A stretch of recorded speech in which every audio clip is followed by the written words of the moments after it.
Sveiki visi, finansų pasaulis verda nuo naujienų, kurios rodo, kad rinka sparčiai bręsta ir įgauna vis daugiau institucinio svorio. Pradėkim šiandien nuo Tuckerio Carlsono ir jo pamąstymų, kas iš tikrųjų sukūrė Bitcoiną. There are some things I think I understand, turns out I didn't understand them, but in general, I try to limit myself to things I understand. And nobody can explain to me who Satoshi was, the creator of Bitcoin, this mysterious guy who apparently died, but nobody knows who he was. I grew up in D.C. primarily, in a government family, so CIA. That's my guess, can't prove it, but you're telling me to invest in something whose founder is mysterious and has billions of dollars of unused Bitcoin. What is that? And no one can answer the question, including some of the biggest holders of Bitcoin in the world. Do I know personally? They're like, oh, it doesn't matter. What matters to me, right? Klausimas visai logiškas, ar ne? Mes taip pat šiame kanale ne vieną kartą klausime to paties klausimo. O šis Tuckerio Carlsono videoklipas užjudino tikrą Bitcoino maksimalistų širšalyną. Ir visi kaip vienas dalinosi postais X platformoje, kad jokio skirtumo, kas sukūrė Bitcoiną. Taip pat kaip jokio skirtumo, kas išrado ratą ar anglų kalbą. Nes visi vis tiek šiais išradimais naudojasi kiekvieną dieną. Taip kaip ir Bitcoino. Bet tokie palyginimai tik parodo, kad kas liečia Bitcoiną, tai mano nuomonė yra ta, kad čia yra tiesiog koordinuota smegenų plovimo operacija. Nes jie net nenori girdėti, o tuo labiau diskutuoti apie labai svarbų klausimą. Ir čia ne ratas ar anglų kalba, Satošis turi didelį kiekį Bitcoino ir jei jis vieną dieną sugalvos juos parduoti, visa rinka žlugs. Bet atrodo, kad kompanijoms ir žmonėms, kurie perka Bitcoiną, tai tiesiog nerūpi, o tai mažiausia yra keista. Matom ir čia, kad Trumpo šeimos remiama American Bitcoin įmonė įsigijo dar 1414 Bitcoinų, o jų bendra atsarga dabar siekia beveik 3900 Bitcoinų. Tuo pat metu Strategy fondas nusipirko dar 390 Bitcoinų už daugiau nei $43 milijonus. Už vieną Bitcoiną jie sumokėjo vidutiniškai po $111,000. Ir dar turiu jums vieną videoklipą, kur Eric Trump kalba, kad Bitcoin aktyviai perka ne tik Amerikos kompanijos, bet ir Arabų Emiratai ir kitos šalis. You have a lot of countries around the world that are actively buying. If you go to, the UAE, if you go to a lot of countries, they are actively putting that in their treasuries. And you look at the Fortune 500 companies, they are actively hoarding Bitcoin. The biggest families, the biggest companies, countries, sovereign wealth funds, and individuals are all hoarding Bitcoin, right? It's why it's been as explosive as it is. And kol viešoje erdvėje diskutuojama apie Bitcoino kilmę, institucijos toliau ramiai investuoja į antrą pagal dydį kriptovaliutą. Tai yra Ethereum. Analitiko Tom Lee valdoma įmonė šią savaitę įsigijo Ethereum už $319 milijonų. Tai vienas iš didžiausių šių metų institucinių pirkimų šioje rinkoje. O tęsiant temą apie kripto iždus, dėmesio sulaukė ir kitos kriptovaliutos, ne tik Bitcoinas ir Ethereum. Evernorth Holdings paskelbė apie susijungimą su Armada Acquisition Corp. Ir planuoja listinguotis Nasdaq biržoje su simboliu XRPN. Tai bus pirmasis viešai prekiaujamas institucinis XRP iždo fondas, skirtas aktyviam XRP pirkimui ir valdymui. Sandorio vertė viršė $1 milijardą JAV. Tarp pagrindinių investuotojų yra SBI Group su $200 milijonų, taip pat Ripple, Rippleworks, Pantera Capital, Kraken, GSR ir Chris Larsen, vienas iš Ripple įkūrėjų. Skirtingai nei įprasti ETF fondai, Evernorth siekia ilgainiui didinti XRP vertę vienai akcijai, aktyviai dalyvaudama likvidumo teikimo ir DeFi projektuose. Tai yra struktūrinis pokytis, todėl kad XRP tampa pilnavertė institucinė turto klase. Ir dabar jau yra net 11 kompanijų, kurios yra įsteigusios XRP iždą. Ir dar Ripple oficialiai užbaigė Hidden Road įsigijimą, vienos sparčiausiai augusių nebankinių prime brokerių pasaulyje. Po sandorio įmonė pervadinta į Ripple Prime, kuri aptarnaus institucinius klientus finansavimo, clearingo, FX ir kripto rinkose. Taip pat atrodo, kad XLM bus įtrauktas į iždą. Swiss Custody paskelbė apie pirmojo istoriją XLM iždo sukūrimą, kurio tikslas sukaupti 1 milijardą XLM. Šios lėšos bus skirtos likvidumui didinti, inovacijoms finansuoti ir ilgalaikiam Stellar ekosistemos tvarumui užtikrinti. Šveicarijoje registruota iniciatyva rodo, kad Europos finansų centrai pradeda aktyviai integruoti blockchain turto valdymo infrastruktūrą, išlaikydami aukštą reguliacinę skaidrumo kartelę. O dabar pakalbam apie kripto ETF'us. Bloomberg analitikas Erik Balčiūnas skaičiuoja, kad rinkoje jau 155 kripto ETF paraiškos, kurios seka 35 skirtingus aktyvus ir jų gali būti daugiau nei 200 per artimiausius metus. Ir dar yra didelių naujienų. Vakar startavo Bitwise Solana, Canary Litecoin ir Canary HBAR ETF'ai. Taip pat Grayscale paleido ir pirmąją JAV kripto krepšelio ETF su tikeriu GDLC New Yorko akcijų biržoje.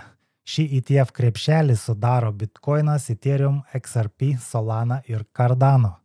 O taip pat Hongkonge buvo patvirtintas ir pirmasis Solana ETF.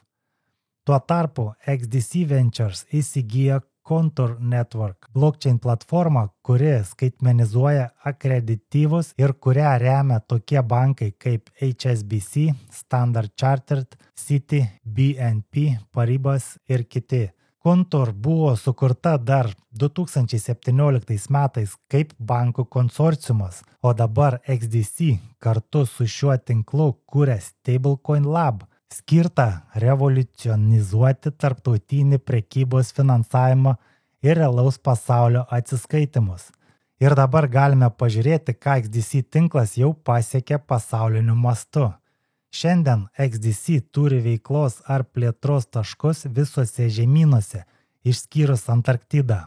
Ir tai daroma per partnerystę su vyriausybinėmis institucijomis bei Fortune 500 kompanijomis.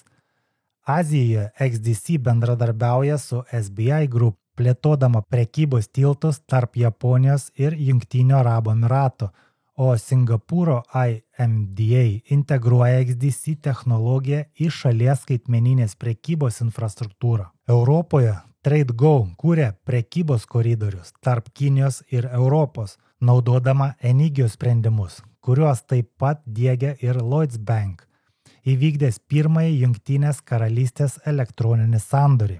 Šiaurės Amerikoje TradeTech bendradarbiauja su Securitize, siekdami tokenizuoti JAV iždo obligacijas, o XDC tapo naujuoju Digital Chamber of Commerce nariu. Pietų Amerikoje Brazilijos valstybinė IT agentūra Serpro naudoja XDC infrastruktūrą, o Bitso pritaiko ją perlaidoms tarp JAV ir Meksikos. Vidurinėse rytuose ir Afrikoje XDC startavo iš Abu Dhabi Global Markets Reglab, o Zanzibaro vyriausybė testuoja XDC per savo Sandbox programą. Ir galiausiai Australijoje XDC yra Digital Economy Australia narė, o AUDD stablecoinas paleistas ant XDC tinklo siekiant pagerinti prekybos efektyvumą. Taigi matom, XDC tinklas tampa viena plačiausiai geografiškai įsitvirtinusių blockchain ekosistemų, jungiančių viešąją ir privačią infrastruktūrą realios pasaulio ekonomikos mastu. Ir dar viena įdomi žinia, IBM, kuri yra Hedera Consul narė, kartu su DFNS pristatė naują platformą Digital Assets Heaven. Ji leis bankams, vyriausybėms ir įmonėms kurti kriptovaliutų saugojimo ir atsiskaitimo paslaugas. Tuo pačiu DFNS neseniai įtraukė Hedera HBAR į savo palaikomų kriptovaliutų sąrašą. Ir pagal tai, kaip Hedera yra susijusi su šiomis kompanijomis, mes galime paspekuliuoti, kad Hedera greičiausiai vienaip ar kitaip bus susijusi su šia IBM platforma. Toliau Trump Media and Technology Group valdanti Truth Social sudarė partnerystę su Crypto.com, CFTC registruota birža. Šio susitarimo dėka Truth Social taps pirmąją socialinę platformą, suteikiančią vartotojams prieigą prie prognozių rinkos. Naujoji funkcija, pavadinta Truth Predict, leis prekiauti įvykių prognozių kontraktais, susijusiais su politikos, ekonomikos, žaliavų ir sporto pasaulio įvykiais, nuo rinkimų ar palūkanų normų pokyčių iki aukso ar naftos kainų. Kainos bus atnaujinamos realaus laiko režimu, suteikdamos vartotojams galimybę reaguoti iškart į pasaulinius įvykius. Dar viena naujiena, kuri parodo, kad kripto tampa rimtas turtas. Uphold, bloko grandinės finansinių paslaugų teikėja, paskelbė apie integraciją su Exactly Protocol, skolinimo ir skolinimosi platformą, leidžiančią vartotojams uždirbti palūkanas arba gauti kreditą už savo skaitmeninius aktyvus.